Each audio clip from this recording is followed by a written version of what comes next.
যে কোনো ফাইল খুব সহজে আপনার কম্পিউটার দিয়ে স্ক্যান করতে পারবেন কোনো ধরনের সফটওয়্যার ছাড়া।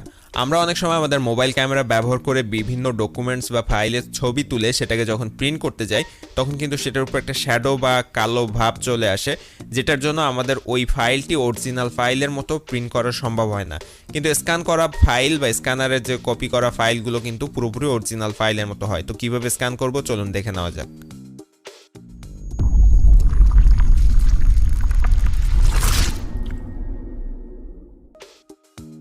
কম্পিউটার দিয়ে যে কোনো ফাইল স্ক্যান করার জন্য আপনাকে অবশ্যই একটি স্ক্যানার ব্যবহার করতে হবে, এবং আমি এখানে যে স্ক্যানারটি ব্যবহার করেছি সেটা হচ্ছে ক্যানন ব্র্যান্ডের একটি স্ক্যানার, এবং এই ক্যাননের স্ক্যানারটির মডেল নাম্বার হচ্ছে ক্যানন লাইট 110।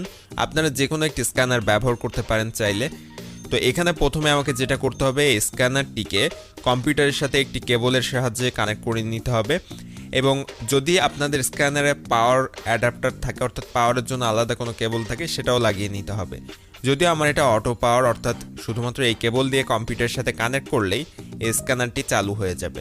আপনারা আপনাদের স্ক্যানারের যদি আলাদা কোনো পাওয়ার কেবল থাকে অর্থাৎ আলাদা কোনো কেবলের সাহায্যে স্ক্যানারে পাওয়ার দেওয়ার প্রয়োজন হয়, সেক্ষেত্রে সেই অ্যাডাপ্টারটি কানেক্ট করে নেবেন ফার্স্টে এবং তারপর কম্পিউটারের সাথে এটিকে কানেক্ট করবেন। তো আমি এখানে আমার যে স্ক্যানারের কেবলটি সেটি লাগিয়ে সেটা আমি আমার কম্পিউটারের সাথে কানেক্ট করে নিব ইউএসবি পোর্টের মাধ্যমে। তো এখান থেকে আমি সরাসরি আমার স্ক্যানারটি কিন্তু কম্পিউটারের সাথে কানেক্ট করা হয়ে গিয়েছে, এবং আপনারাও আপনাদের স্ক্যানারটি এভাবে কম্পিউটারের সাথে কানেক্ট করে নেবেন। এবং কানেক্ট করার পরে যেটা করতে হবে, খুব সহজ পদ্ধতিতে আপনি স্ক্যান করতে পারবেন একটি স্ক্যানারের মাধ্যমে, এবং পুরোপুরি কিন্তু ক্লিয়ার একটা ফাইল পেয়ে যাবেন। আমাদের যে ফোনের মাধ্যমে ছবি তুলে আমরা অনেক সময় স্ক্যান ফাইল হিসেবে ব্যবহার করি, কিন্তু সেগুলো কিন্তু পুরোপুরি স্ক্যান ফাইলের মতো হয় না। প্রিন্ট করলে ওই মোবাইলের তোলা যে ডকুমেন্টসের ছবিগুলো, এগুলো কিন্তু একটা শ্যাডো আসে, অর্থাৎ প্রিন্ট করার পর কাগজে যখন নিয়ে আসি তখন একটা কালো ভাব চলে আসে। কিন্তু স্ক্যান ফাইলগুলো কিন্তু পুরোপুরি অরিজিনাল ফাইলের মতো প্রিন্ট করার পরেও সেটা আসে। তো সে কারণে আমাদের স্ক্যানার ব্যবহারের প্রয়োজন হয়, কারণ স্ক্যানারে যদি স্ক্যান করে সেই ফাইলটি আমরা প্রিন্ট করি তাহলে কিন্তু অরিজিনাল যে কাগজ থেকে আমি স্ক্যান করে নিয়েছি ওই কাগজের মতো হুবহু সেম ফাইল আমরা প্রিন্ট করে বের করতে পারি আরেকটা কাগজে। তো যাই হোক, এখানে আমি একটি ডকুমেন্টস এই স্ক্যানারের ভিতর দিয়ে স্ক্যানারের ডোরটি ক্লোজ করে দিয়েছি। এখন এটাকে স্ক্যান করব। তো চলুন কম্পিউটার স্ক্রিনে চলে যাওয়া যাক। স্ক্যানারটি কম্পিউটারের সাথে কানেক্ট করা কমপ্লিট হয়ে গেলে আমরা এখান থেকে স্টার্ট মেনুতে আসব এবং সার্চ করতে হবে এখানে স্ক্যানার লিখে, এবং আমাদের স্ক্যানারটি কানেক্ট হয়েছে কিনা কম্পিউটারের সাথে সেটা কিন্তু আগে দেখে নিব আমরা, তারপরে স্ক্যান করব। তো এখানে দেখেন স্ক্যান লিখে সার্চ করার পর এখানে প্রিন্টার অ্যান্ড স্ক্যানার চলে এসেছে। এই অপশনটির উপর ক্লিক করে এটাকে ওপেন করব। তো এটাকে ওপেন করার পর কিন্তু আমরা বুঝতে পারবো আমাদের স্ক্যানারটি কানেক্ট হয়েছে কিনা, এবং এখানে দেখেন প্রিন্টার অ্যান্ড স্ক্যানার্সের নিচেই এখানে কিন্তু আমাদের যে স্ক্যানারের নাম সেটা এবং মডেল নাম্বার সেটা চলে এসছে। এখানে ক্যানন লাইট 110 এটা কিন্তু চলে এসছে, এবং এটার উপর ক্লিক করে কিন্তু আপনি এটার সেটিং চেঞ্জ করতে পারবেন অথবা এটা ম্যানেজ করতে পারবেন। আর এখানে যদি আপনার এই স্ক্যানার শো না করে তাহলে অ্যাড স্ক্যানার এই অপশনের উপর ক্লিক করবেন, এবং এখান থেকে রিফ্রেশ করে আপনার স্ক্যানারটি সঠিকভাবে কানেক্ট করে নিতে পারবেন। এবং এখান থেকে সব কিছু যদি ঠিকঠাক থাকে, আপনার স্ক্যানার যদি কম্পিউটারের সাথে কানেক্ট হয়ে থাকে এবং স্ক্যানার সঠিকভাবে পেয়ে থাকে কম্পিউটারের সাথে কানেকশন, তাহলে সেক্ষেত্রে আপনি চাইলে আপনার স্ক্যানারটি এখান থেকে ম্যানেজ করে সেটিংগুলো চেঞ্জ করতে পারেন, অথবা না চাইলে যেভাবে আছে এভাবে রাখতে পারেন। এবং এর পরবর্তীতে আমাদের যেটা করতে হবে, ফার্স্টে স্টার্ট বাটনের উপর ক্লিক করবে, এরপর আমরা সার্চ করবে স্ক্যান, এবং স্ক্যান লিখে সার্চ করার পর এখানে যে অপশনটি আসবে প্রিন্টার অ্যান্ড স্ক্যানার, এটা কিন্তু আমরা ওপেন করব না, আমরা জাস্ট এই যে উইন্ডোজ ফ্যাক্স অ্যান্ড স্ক্যান এই অপশনটির উপর ক্লিক করে দিব। তো উইন্ডোজ ফ্যাক্স অ্যান্ড স্ক্যান অপশনের উপর ক্লিক করার পর আমার সামনে কিন্তু নতুন আরেকটি পেজ ওপেন হবে, এবং এটাই মূলত আমাদের স্ক্যানার থেকে স্ক্যান করার যে অপশনটা সেটা এখানে পাবো। এখানে অনেকগুলো অপশন আছে, এবং বাম দিকে একেবারে উপরে বাম দিকে এই জায়গাটায় কিন্তু নিউ স্ক্যান বলে একটা অপশন আছে। তো নিউ স্ক্যান অপশনের উপর আপনি যদি ক্লিক করেন তাহলে কিন্তু এখানে আরেকটা ইন্টারফেস আসবে, এবং এখান থেকে আপনি চাইলে আপনার স্ক্যান কপির যে সেটিংগুলো চেঞ্জ করে নিতে পারবেন। ফার্স্টের যে অপশনটা, এখান থেকে আপনি আপনার স্ক্যানার চেঞ্জ করতে পারবেন। এরপর এখান থেকে যে প্রোফাইল অপশন থেকে আপনি প্রোফাইল চেঞ্জ করতে পারবেন। এখান থেকে সোর্স অপশন থেকে সোর্স চেঞ্জ করা যাবে, এবং কালার অপশন থেকে আপনি যদি ব্ল্যাক অ্যান্ড হোয়াইট প্রিন্ট করতে চান সেটাও পারবেন, গ্রে স্কেল প্রিন্ট করতে চাইলে সেটাও পারবেন, এবং কালার ফটো প্রিন্ট করতে চাইলে কালারটা অপশনটা সিলেক্ট করে দিবেন। আমি কালার সিলেক্ট করে রেখেছি। এখন আপনি ফাইল টাইপ কি টাইপ ফাইল চাচ্ছেন, জেপিজি নাকি পিএনজি, সেটা এখান থেকে দেখে সিলেক্ট করে দিবেন। আমি জেপিজি ফাইল চাচ্ছি সেটা সিলেক্ট করে দিলাম, এবং এখানে রেজুলেশনও সেট করতে পারবেন আপনি খুব সহজে। এবং এখান থেকে ব্রাইটনেস এবং কন্ট্রাস্টটা আপনি যদি কমিয়ে বাড়িয়ে নিতে চান সেটাও পারবেন। তো আমি সাজেস্ট করবো এখানে যেভাবে থাকবে সেভাবে রাখার। এখান থেকে আমি 0 করে দিলাম ব্রাইটনেস এবং কন্ট্রাস্টও 0 করে দিলাম, অর্থাৎ অরিজিনাল ফাইলটার মতনই সব কিছু চলে আসবে।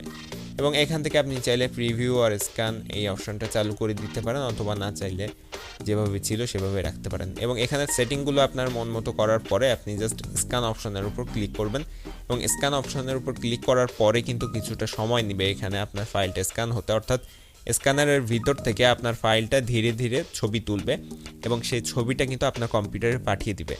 তো এক্ষেত্রে যেটা হয়, সাধারণত আমরা যখন মোবাইলে ছবি তুলি তখন কিন্তু একবারে ফ্ল্যাশ দিয়ে একেবারে পুরো ছবিটা একসাথেই তুলে নেয়, কিন্তু স্ক্যানারে আপনি যে ফাইলটা বা যে কাগজটা যে ডকুমেন্টসটা ভিতরে রেখেছেন ওটা কিন্তু এক সাইড থেকে খুবই কম পরিমাণ অল্প অল্প পরিমাণে ছবি আস্তে আস্তে তুলতে থাকে। তো সেক্ষেত্রে যেটা হয়, ফাইলটা পুরোপুরি অরিজিনাল ফাইলের মতনই স্ক্যান হয়। তো এক্ষেত্রে আমরা যখন প্রিন্ট করি স্ক্যানারের ফাইল, তখন অরিজিনাল ফাইলের মতোই আমরা প্রিন্ট করে নিয়ে আসতে পারি।